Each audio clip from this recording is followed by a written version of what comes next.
Hi, everybody. Welcome to this session and the climate action leadership journeys with both Behnaaz and Abhayraj. This is something that we at CCA are looking forward to. And to tell you a little about CCA, this is a movement, I think today we can call it, which started with conversations with global coaches around 2019 end. And today, has about 1,700 plus members who are part of the movement. And they're professionals from every possible sphere with just one agenda: climate action, climate change, climate crisis, anything that we can do to make sure that the world becomes more aware and conversations are far more easier. So today's session, I'll quickly introduce both our facilitators. Behnaaz Engineer, a certified business coach currently based out of Mumbai, India. And she has over 15 years of sales and business development experience and has been coaching startup founders and entrepreneurs since 2016. She works with clients individually as well as team coaching. Her skills lie in muting ambient distractions and noise for her clients. And in this quiet space, her clients discover simple, powerful insights that enable them to reconnect and access solutions from within with great amount of clarity and courage.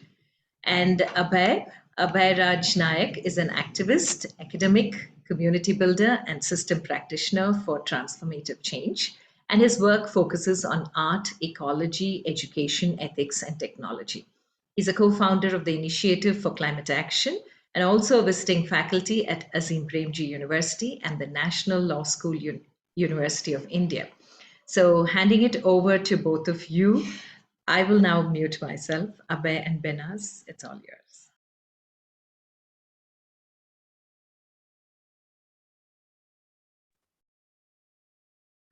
Okay, so Abhay, should I begin?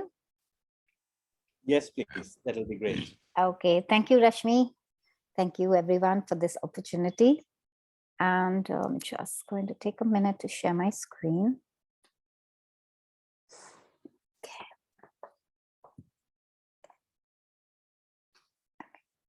Okay, so it's a picture taken this morning. The older one has gone to school, the younger one's yet sleeping in. And it's an entry that I made, I think, sometime in June or July 2016. And this list looks like a pretty ordinary list. But actually, it was anything but ordinary for me at that time, because it was a time, 2015, 2016 was one of the toughest years I had ever experienced. A whirlwind of changes on the personal front, on the family front, on the professional front. And it was actually, I think, day one of trying to put my life back in order. And it was day one of trying to step out of the confusion and the disorientation that the year and a half had left me feeling. And it was the first day of trying to understand, what do I want out of my career going forward now? And like I began saying, that this list may look like an ordinary list, but 6 years ago, I had no idea what this list was beginning to churn for me. I had no idea where this list was going to take me. And this is where it's brought me today. So this list doesn't have so many things on it. It doesn't have your names, because I'm meeting all of you all here today because of this list. It doesn't have so many teachers and clients and community members who I got to meet because of this list. And so it takes me very literally, very experientially to the chaos theory, where the flap of a butterfly's wing in one part of the world can cause a tornado in the other part of the world, because this really was me just flapping my wing that day. And it just brought in a whirlwind of synchronicity into my life. And it all began from here. So I think it's a good thing for me to remember. It's a good thing for all of us to remember how it begins and what you can't see maybe in the moment. But everything else it's rippling into, and the cascade of experiences that it's going to eventually bring into your life.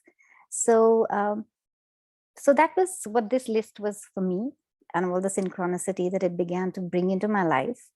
And again, it wouldn't have happened if not for the support that was extended to me and that I leaned into at that point of time, even on that day as I was making this list. And so one is, of course, taking that first step, not knowing what that first step's actually doing for you in the given moment.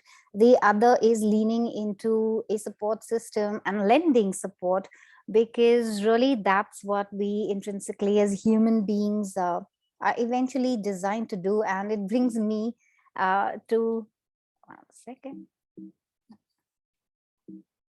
Sorry, unable to.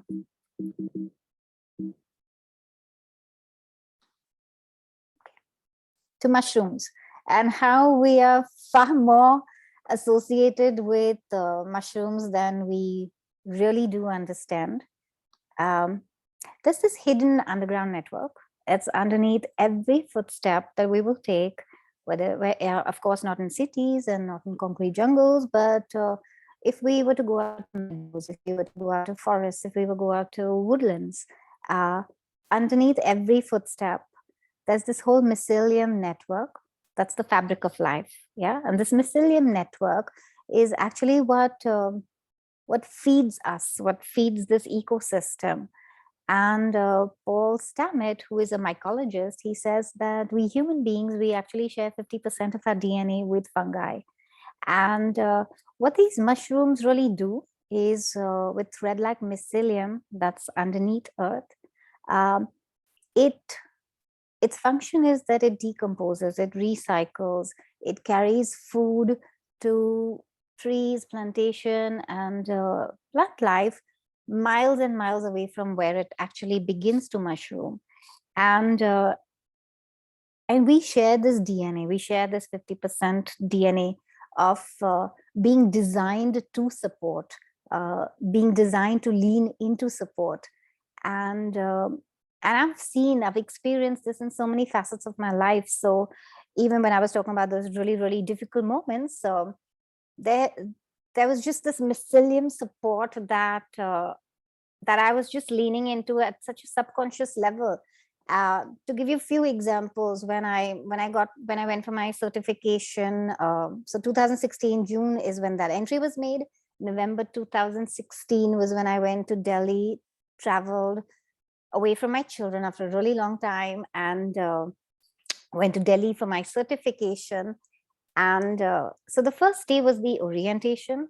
The second day was when I thought we would enter the room, and the master coach would be giving us these tools and techniques to stretch our intuition, those powerful questions which would be like golden keys that would change our client's life. I was expecting all of that.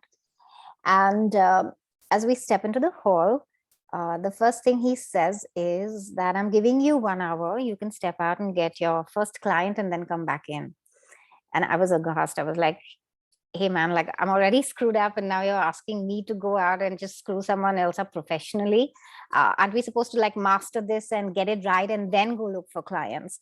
Of course, he told us to be authentic when we're asking for clients. So that's what I did. I stepped out, made like 10 phone calls. I thanked God that 9 of them didn't answer. And then there was this one ex-colleague who picked up the call.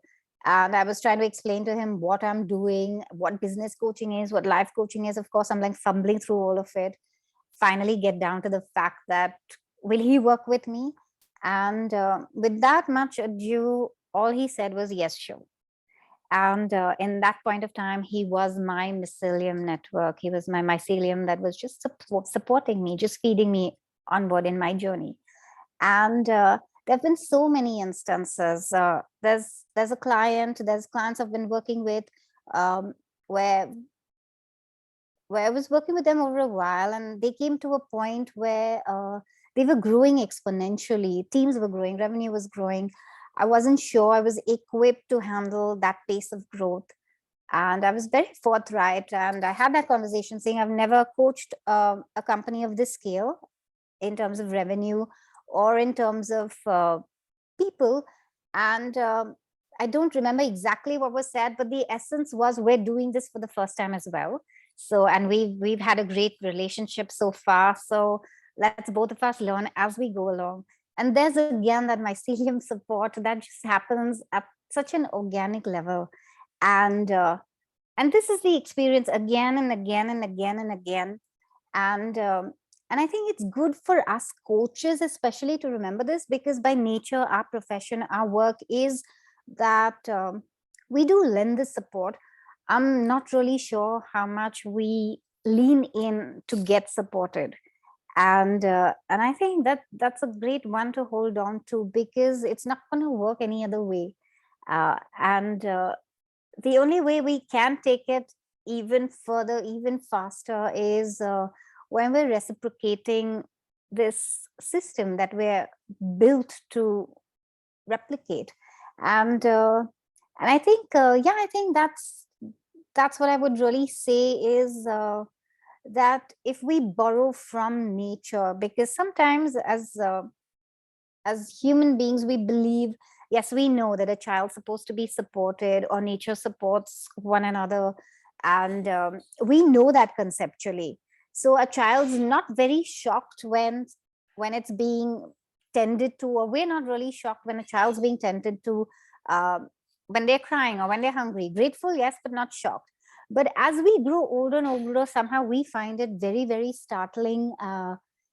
If there's it's somehow like a Christmas miracle sometimes, where we say, oh my God, I was supported in this particular space, or I was supported in that particular space. But I think if we just really leaned into it at a very organic level, saying, hey, we really were designed to do this, and you know, learn from there, borrow from there, and understand that by nature, by design, this is how it's meant to be, and lean into that as we're giving it to others as well. And I think that's really, and in fact, I found this actually on LinkedIn this morning, where you have this person who ordered food and he forgot to change his address, and so the food went to his old address. And you can read it. And why did I share this? Because this is just what happens organically. I think it's just case in point that we're so shocked sometimes by actually seeing these moments of apparent synchronicity. But I go back to it. We're designed to do this. It's our second nature. And if we just lean into this a little bit more comfortably, and we lean into understanding how we're all more closely related than we really do get to believe at times, I think it would just make life so much more easy and so much more joyful.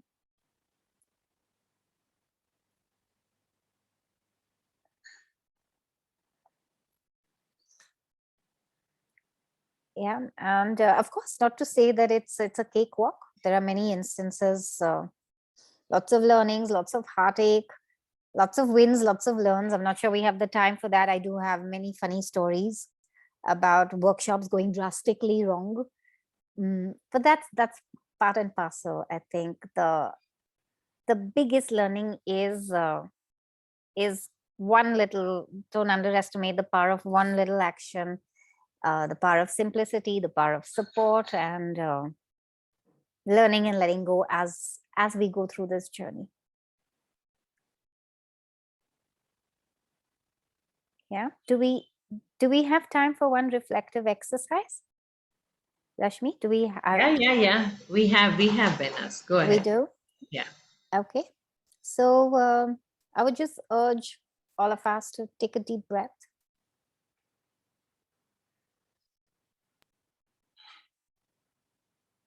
Slow, deep inhalation, slow, deep exhalation.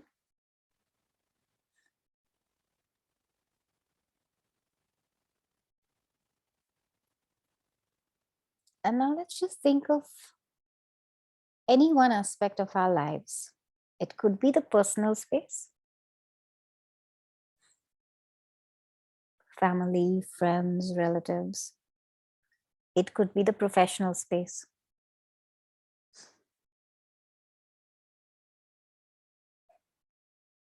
Yeah, and choose any one situation or any one area, any one person where you think there's a bit of a struggle.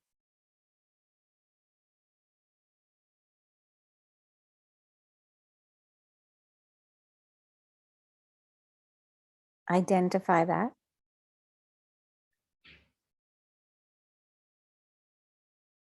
And now picture the fabric of life where you have these mycelium structures that are so interconnected to places you don't even imagine, to people you don't even know, to times in the past or the present or the future.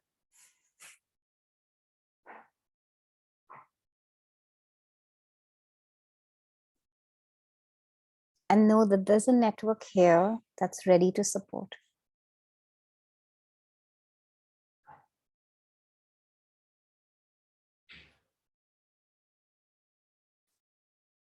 Just breathe in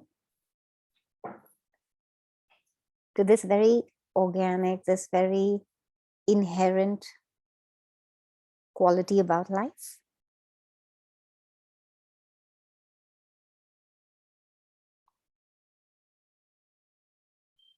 And if there's something that comes to mind where you could do something, you could lean into some space, you could lean into some strengths, do that. And if nothing comes to mind, just know that the situation is supported and it is going to be taken care of.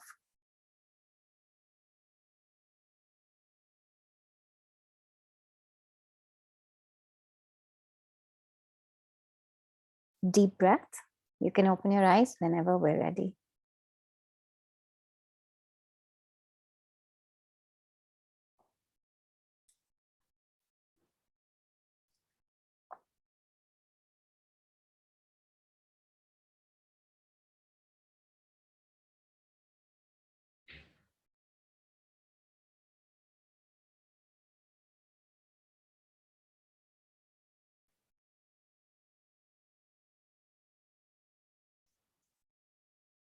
If anyone has questions or just anything to share, it would be great if we could do this at the end of the session once Abhayr's taken us with his stories and shared his stories with us, if that's all. Yeah. Since we're a small group, Behnaaz, if someone would like to go now, maybe, and if you feel like taking a question or a comment now, I'm okay with that as well.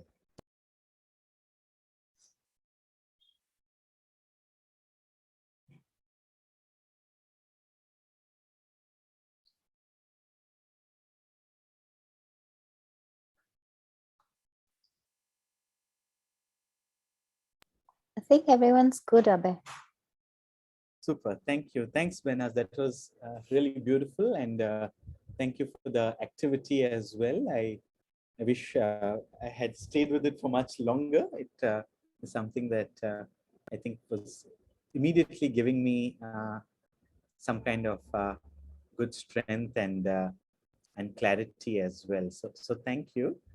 I also want to thank everyone here. It's I think nice that we have a small group. Hopefully, at the end of our session, we will have time to go into each person's journey and story. And like Behnaaz, I think my comments for the segment are, in some sense, intensely inward looking, in the sense of turning the spotlight on my own journey and uh, raising not necessarily some learnings or even grand narratives, but through uh, the surfacing of a few messy, complex moments in that journey, uh, allowing us to hopefully connect with some part of what is worth staying with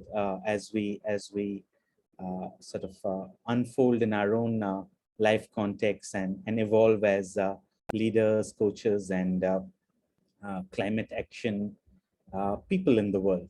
So how I thought it might be useful for me to do this was to start from the very end of the journey, right? And of course, it's not ended, but where I am today, and in some sense, use that as an entry point to some of the slightly fuzzy terrain that I want to work with during my time here, right? So.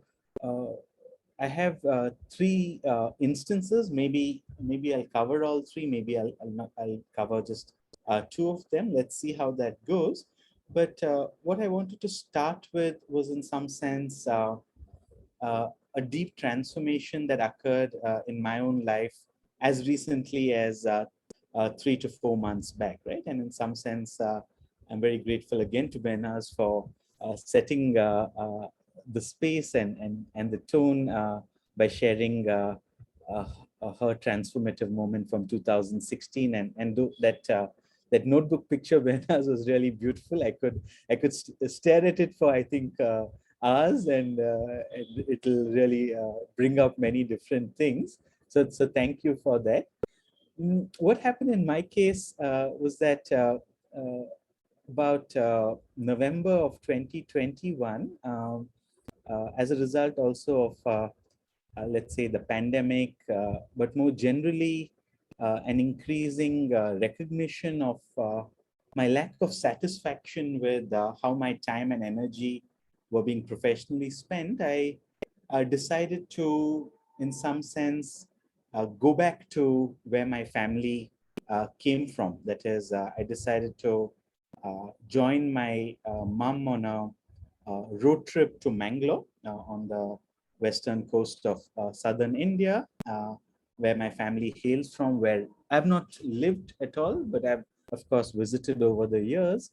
And part of the reasoning behind this decision was a recognition that though in my work I was all about environment, nature, rootedness, a sense of place and placemaking, culture, starting locally and then having a local global connection. I mean, both in the classroom and as a coach and facilitator, uh, place, history, uh, and contextual culture was so relevant to what I was saying and working with. But I realized that I was really disconnected from my own story in some sense, right? And uh, there were, of course, some slightly uh, deeper concerns as well.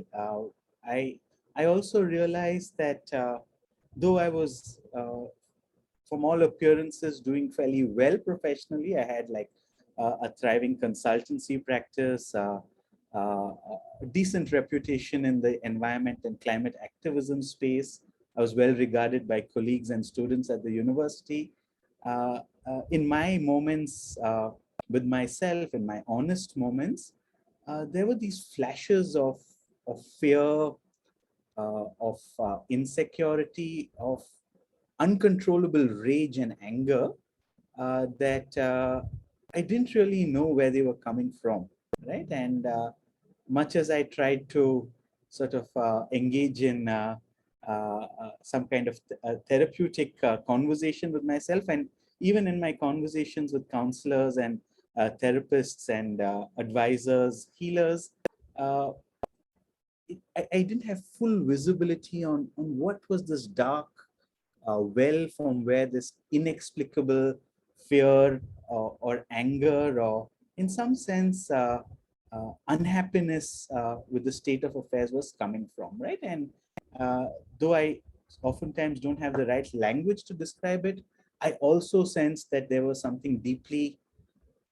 patriarchal in this anger and in this fear that erupted at moments when I allowed myself to be honest with what was going on within myself. So in some sense, this return to Mangalore and even the choice of the companion, right? My mother, with whom I've had as one would imagine from a Freudian perspective, but more generally, as is the case with most people, you have a complex relationship with your mom, right? So with my mom as companion, I headed. There was, of course, an ostensible reason to be there, like a marriage of a cousin, etc., etc. But this really was a going home or finding roots or discovering my ancestors kind of trip, right? And it was incredibly worth it. It was incredibly painful as well. I sort of had to deal with stories from my family's past that didn't sit very comfortably with me. Stories about property disputes, or stories about uh, uh, gender relationships, stories about even caste and things like that. But at the end of that process, two or three realizations dawned upon me. One was that uh, while thinking of saving the world and recognizing climate as a global problem, and really connecting with what's going on in Copenhagen and Berlin and Bonn and other centers of climate action from across the world, Accra or Cape Town is good. Um, for me, an important part of my work would be, I think, well directed to where my people came from, right? And the realization that sort of landed upon me with uh, great clarity was that the Western Ghats itself, which I had to, in some sense, travel through on my way to Mangalore by road from Bangalore, uh, were an amazing bioregion, a biodiverse region, a threatened region, an ancient region, an area that was desperately asking for climate focus that so far I'd sort of ignored in my work. And that realization landed. The second thing that came for me was that uh, in some sense, I needed to be in spaces where these kinds of conversations about uh, one's own ancestral journey, if you wish, because it was nothing less than that for me, though I've barely given you a proper peek into it. But creating spaces for these conversations where one could honestly sit with the uncertainty and the trouble that comes from opening up generational doors, right, became important for me. It became important for me myself, and it also became important from my own political agenda of healing or action in the world, right? And on my way back, but also as a result of some thinking that was happening around this time, uh, it became clear to me that though I had a busy professional life, what I would really want to be doing in 2022 is creating some kind of learning space that allows one to engage with these dimensions of time, of culture, of spirituality, and also of deeply staying with uh, the spots within oneself that are not fully polished in that sense, where either there is a wound or there is a trace of something that requires more time and attention and naming in that sense. So that's instance one, and I think I'm just going to jump into, with your permission, some slides. So I'm not going to go over all my slides today. I hope these are visible. Uh, uh, this is a slide that in general conversation on climate change, I like to start with, especially for someone who's not familiar with climate change, where the wickedness of the problem, which is where the problem and the solution both are not clear, unlike other kinds of problems, needs to be acknowledged, right? And in my context as well, I'm no longer sure if the problem is out there or if the problem is in here, right? In some sense, I feel that the reason I'm thinking and talking about climate might also be because there is a problem in me of some sort, something that's unhealed or something that requires expression, right? Something that needs to be excavated, right? And what I really want to spend time with quickly is this poem that I wrote at the end of my journey to this. So this is the gate of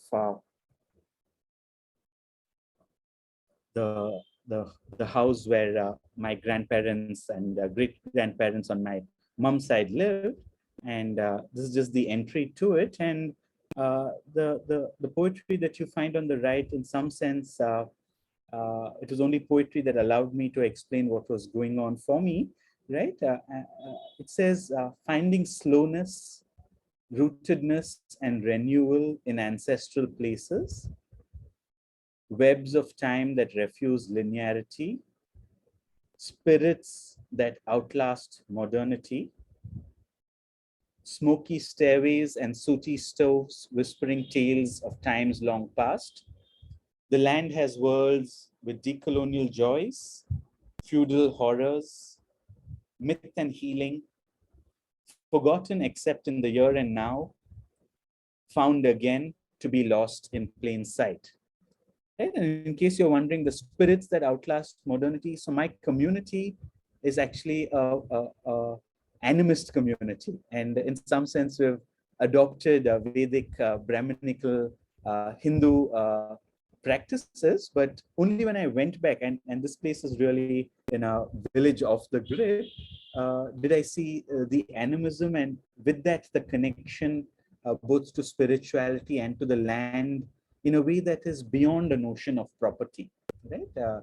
And so a long-standing doubt I had about, should I be thinking about climate change as carbon, as greenhouse gases, or should I be thinking about climate change as indigenous ways of life that have been silenced by modernity, right?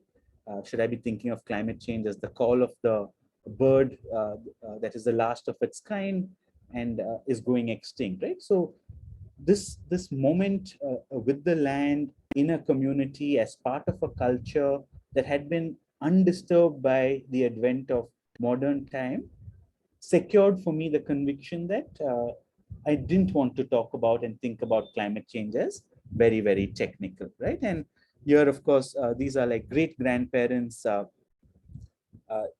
Jalajakshi and Manjaya, and a grandmom's tomb. I'd never seen these faces, didn't know these names, didn't even know that there is some part of the world where ancestors of mine, I don't know if there are actual remains here, but very, very world altering realization descends when you find that rootedness, right? And in some sense, that occurred for me. And yeah, I think as a result of that, for me, the journey is just about drawing out the stories, right? Here I'm, of course, having fun practicing how smoothly I can bring up water from the well. But for me, this is what climate action leadership means for me now, drawing out stories for myself, from people I coach, from students, from the land, right? From the assemblage of all of these things. So I'm going to, I think, maybe just share one more story and stop. And this is a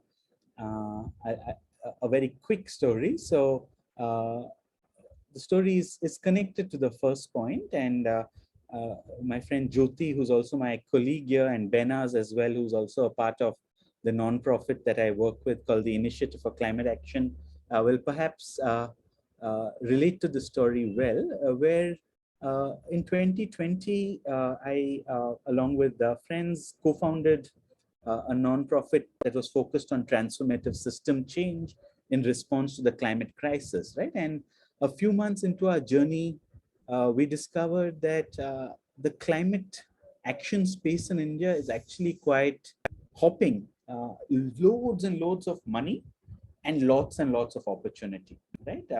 There's money coming in from the government of India, money coming from international philanthropies. There's lots and lots of corporate and business attention on transitioning, right? And so, as everyone recognizes, there's a huge demand for sustainability and climate professionals. And we were like, wow, we've set up at the right time. We got like a Section 8 registration, and we got a great bunch of people. Let's get rolling.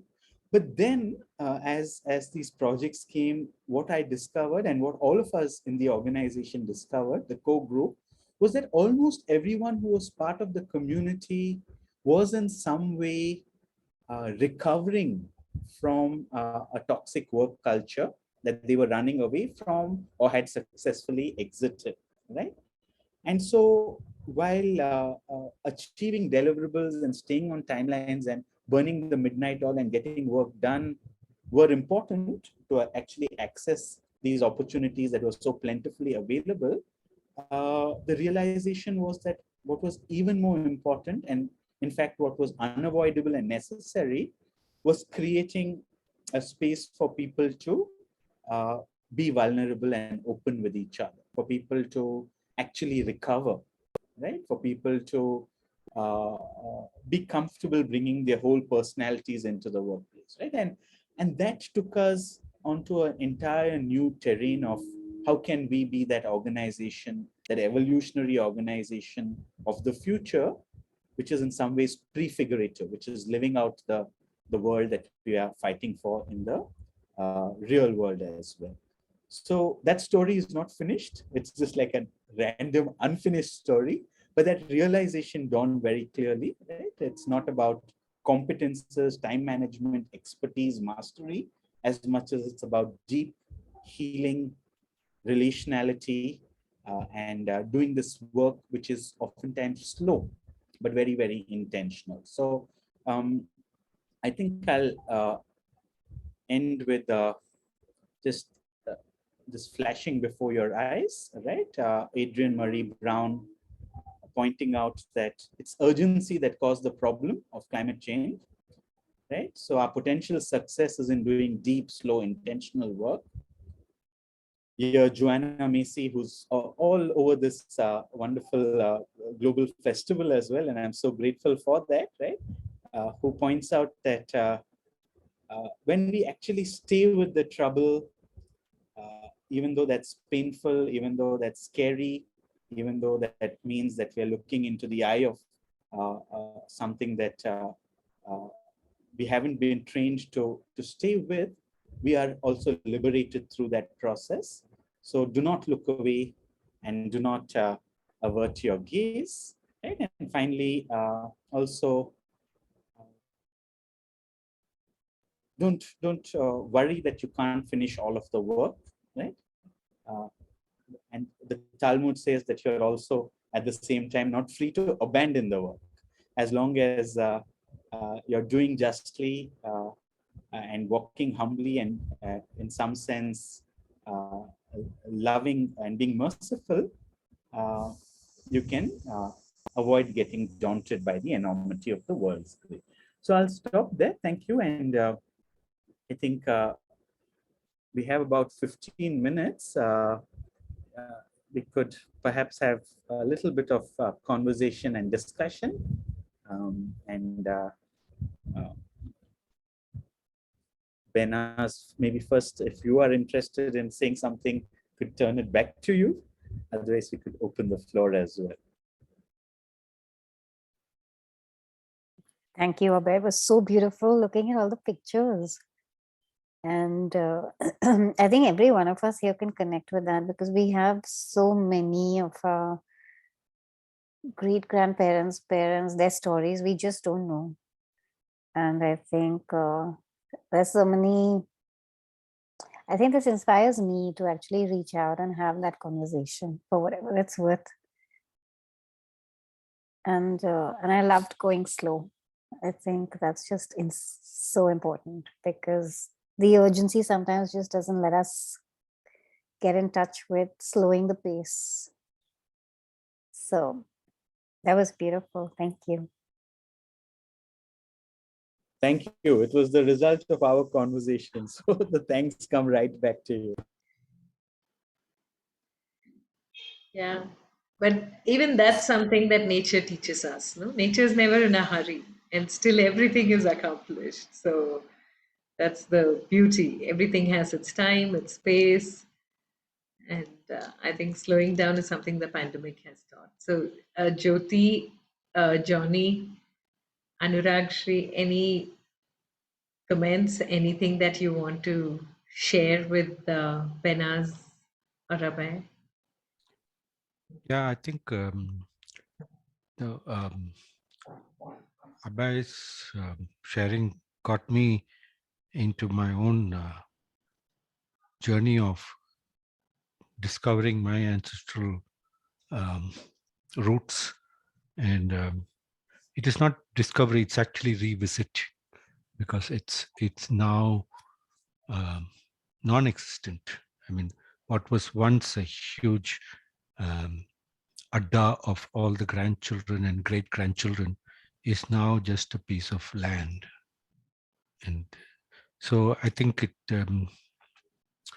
I was reminiscing those days of my childhood with my grandparents and grandparents home, and also remembering them with this great sense of sadness of not being able to, even if I go there, there is nothing there.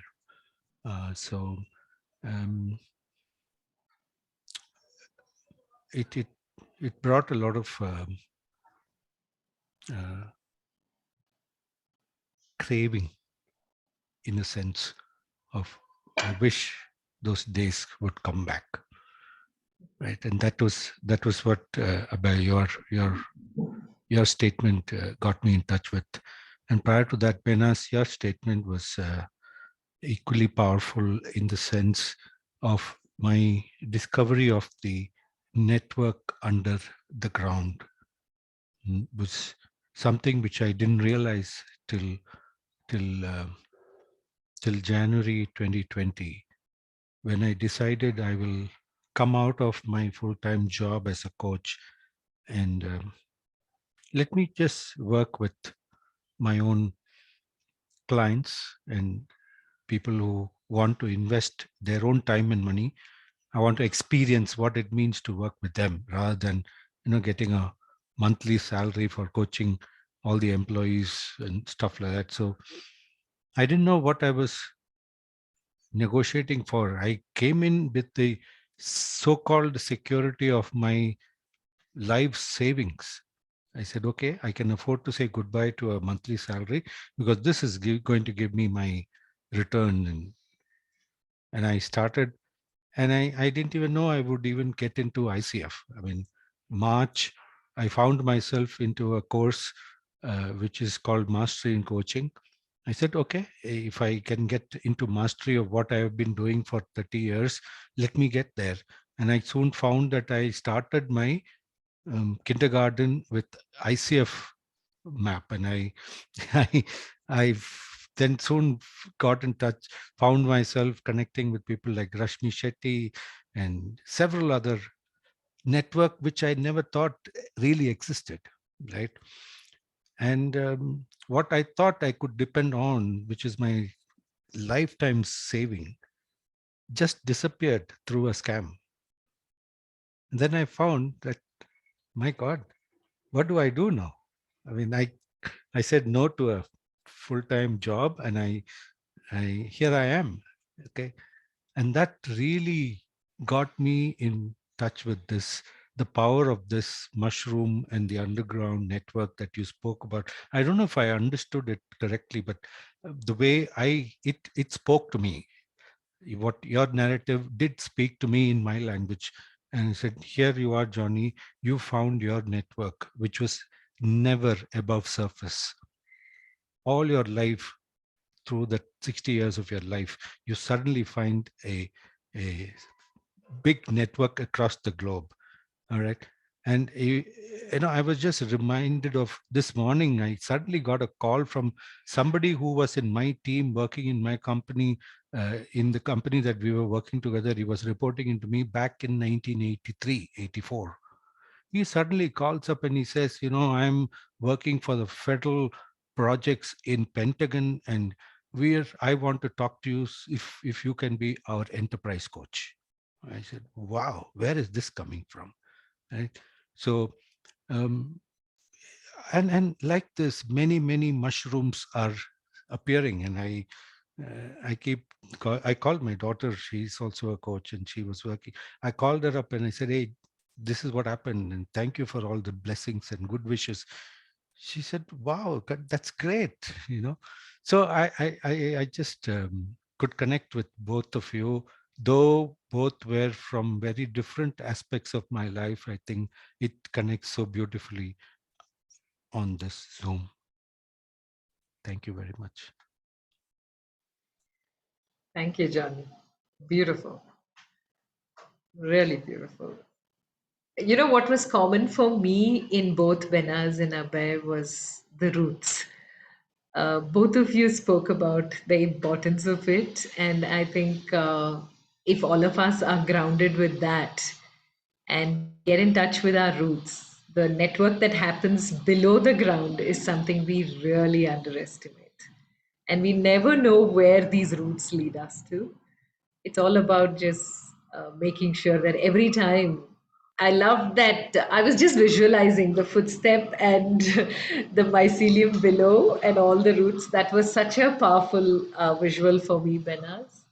And Abhay, I too hail from Mangalore, Udupi. So that journey you took us through was where I went along as well.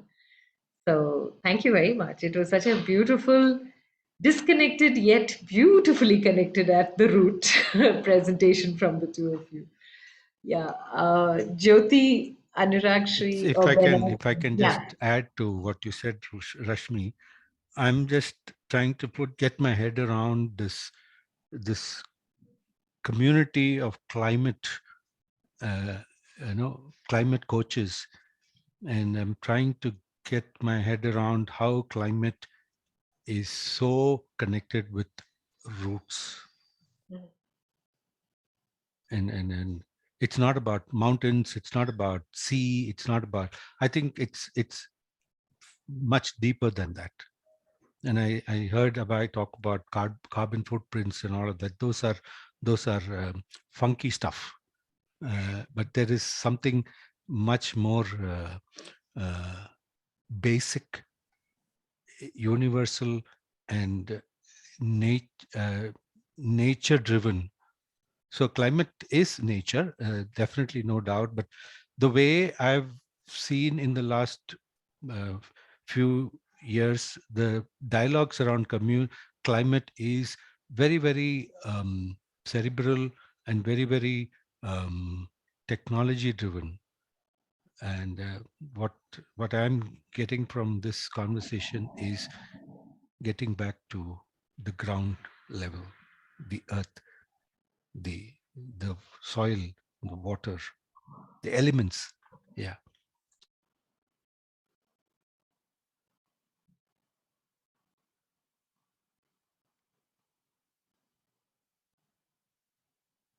Thanks very much, Johnny. I think the comments have been absolutely beautiful. I do want to necessarily add to or even answer any of the sort of implicit questions that were there, but I do want to thank you particularly also for opening uh,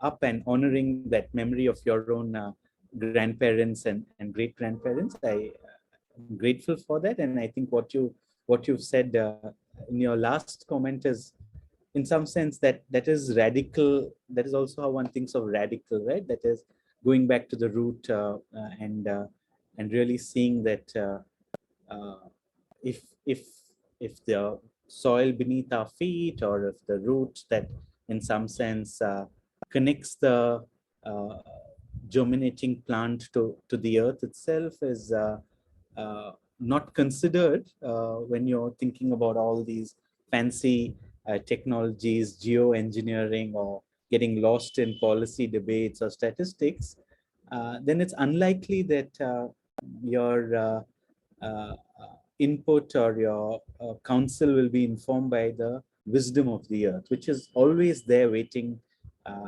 to support us if only we are willing to listen for it. So thank you for bringing that in.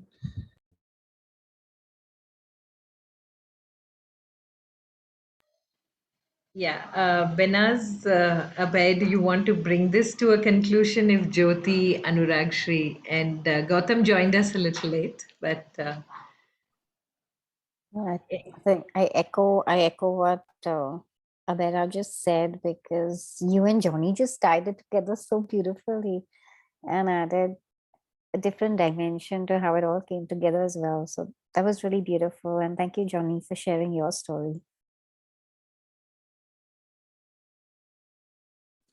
Jyoti, I'm wondering if you want to say something, or Anurag, Shri, before we close this out.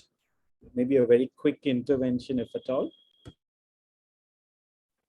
Hi, hi everyone. I'm just here to learn what you people are giving it to us. But one thing which struck to me was about going slow. So this is what we definitely need to learn. Yeah. Thank you. Thank you. Thanks for being here. Hi, I had a question rather, but thank you, Behnaaz, Abhay, Johnny. Like, I mean, I thought it was quite beautiful, all the stories, and I think there's something for everyone to kind of relate to, and I think that is essentially what we all need to do. Also, I think, as you guys were saying, to kind of connect on deeper levels rather than narratives about modernity, technology. I mean, those are not the things that is going to kind of help us or save us at this point. But my question is that given that, suppose, like, I mean, we have many more people kind of recognize our entanglements with our past histories, other life worlds, life experiences, etc. But there is also kind of, as a side effect, I think there's a lot of anxiety also that comes with it, and there is also a tendency for us to kind of, I mean, at least for me, there's always a tendency to forget some of the learnings as well in our journey. How do you keep reminding yourself? Because the current environments that we are living in, it's not really always connecting us back to nature and reminding us of all these entanglements and everything, including our, I mean, we are right now communicating through Zoom. I mean, what was it like to kind of have this in person, you know?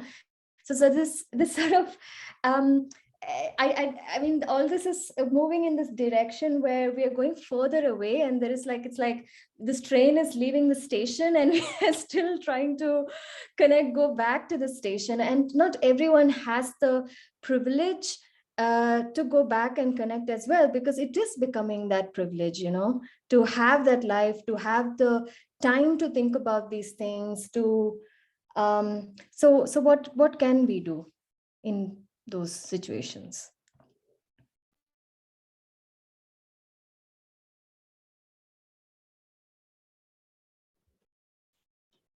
Behnaaz, want to go, or shall I go quickly? Please go ahead and I will add. Okay, so I just want to say two things very quickly, Jyoti. One is, for me at least, and this is only for me, and the answer is not in trying to solve all the questions. The answer is in trying to solve the questions that are really with me and alive for me right now, and seeing what happens as I get into that journey. So it might sound selfish, but that's not the way in which I would like to present it. It is, I think, without, in some sense, trying to give yourself the time that you might need. It's very difficult for you to give others the time that they might need. So rather than trying to solve all the things in the world in one fell swoop, what happens if you open up one part of your own journey to a healing process, or to a going slow process, or you reconnect with your own uh, uh, past in some ways that are nourishing for you, and then you decide what happens next. So that would be how I see it. And just in terms of a few days back, I attended a workshop where the facilitator was showing us how you can connect to the water in your own body, right? Or you can connect to your bones. And I mean, this was like a beautiful Brazilian inspired dance therapy kind of thing. But at some stage, when you move from your bones, things get very simple. Or when you actually try and move with the water that's in your body, uh, you discover that there is still the possibility of flow within you. And this was like totally new for me. So what I'm trying to suggest here is that no matter what the circumstances, there's always nature to inspire you. I mean, if you just look at your fingertips, you'll see these beautiful spirals, right? Which remind you that you're constantly spiraling into yourself, or you can have an evolutionary spiral journey as well. So there's always inspiration to be found, no matter what the circumstances, if one is willing to listen or willing to look, I would say.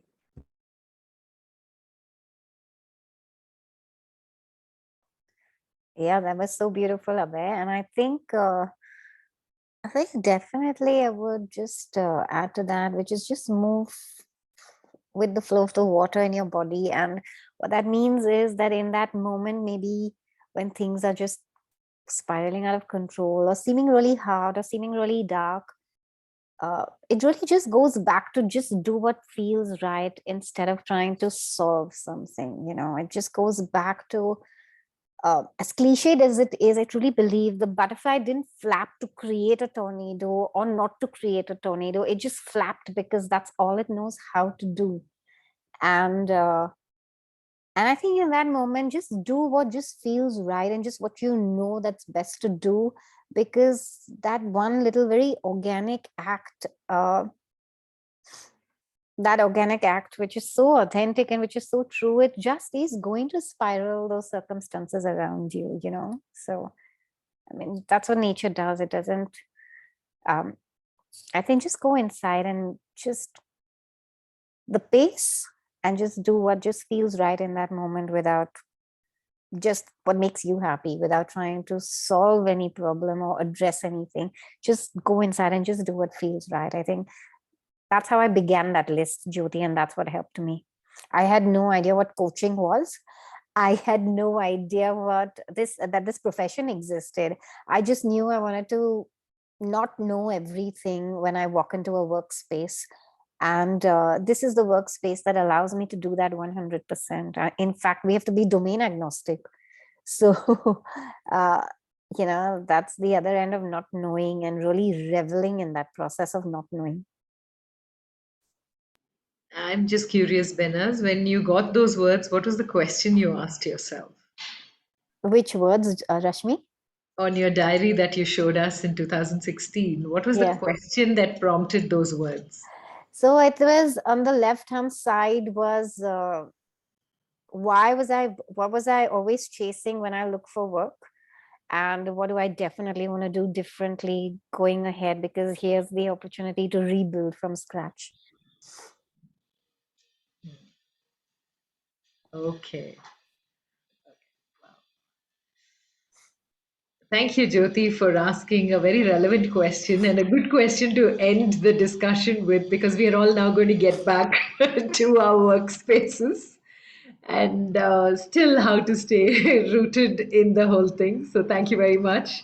And thanks a lot, Abhay and Behnaaz, for holding the space so powerfully, yet very simply, and showing us that it's not about complications, it's about the simplicity of life that we need to get in touch with. So thanks a lot. Thank you very much. Thank you very much. Thank everybody here very, very much. Yeah, thanks a lot for everyone who joined in. And Yeah, Abhay, do you want to say something? I'm sorry, I thought it. No, I just wanted to say thank you, Rashmi, because I think you were a very integral part of this process. I'm very grateful for the nudge and for all the support. And of course, thank you to friends who are in the room as well. Yeah, thanks a lot, everybody. And it'll be great to see you more often. Bye. Thanks, Abhay. Thanks, Behnaaz. Bye. See you. Bye.